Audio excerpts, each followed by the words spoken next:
Jonathan Ball, you last night were elected the president of the Pembroke Hamilton Club, Hmm. obviously taking over from Chris Furbett Hmm. after such a long time in charge. What do you have to say to the outgoing president first, and then what's the first order of business for you in your tenure?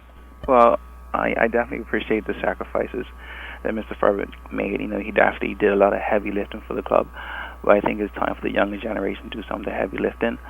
Obviously, there's a lot of issues that face PHC. PHC is definitely a prestigious club, and I'm looking forward to working with my executive in addressing our field issue and making sure that it's utilized as far as playing football games, as far as playing cricket matches. And obviously, fundraising is a big issue. So I'm looking to reach out to the membership, both young and old, and hopefully we will come to a solution on how to move PHC forward. As you said, taking over from Mr. Furbett, who done a lot of heavy lifting, you think it's big shoes to fill after even Nibs Lewis and then Chris Furbett and now yourself? Yeah, I think at the end of the day, it's not just about the president. Surrounded by capable people, whether it be the membership, the executive team, people who support PHC in one shape or form. So it's not just about the president. A lot of people got caught up in just looking at that post, but it's a good support structure at PHC and the work community, and I'm definitely going to look to take advantage of that. Now, you've benefited from all the hard work of other people within the Pembroke Hamilton Club's family. Hmm. You've been educated, you've helped, you've given back in various ways. Hmm. Are you now going to be reaching out to those who have also been down that road? Yes, definitely. I'm going to be looking to utilize everyone's talents. At the end of the day, it's time for the PHC membership to come back home to get financial and for your input to be heard, because this is definitely a change of direction.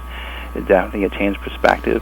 And you see the younger generation stepping up, not just at PHC. You see it at other organizations throughout the island and throughout the world. And obviously this club's no exception. And how did the election go last night with you? Did you go in with the expectations of running for the presidency? Yes, I was nominated. I was forwarded by Sequoia Robinson and seconded by Mrs. Paulette Richardson. So I spoke to Mr. Farber. I spoke to all the executives. They knew my intentions. They knew what to expect. And I had a frank conversation with Mr. Farber last week. He wished me well. I wished him well. And at the end of the day, this is the result that the membership wanted. So I'm happy to lead them, and I'm happy to make progress for PHC. And obviously, you're going to have a meeting with your new executive. What your agenda? Where do you see PHC, say, 10 years from now?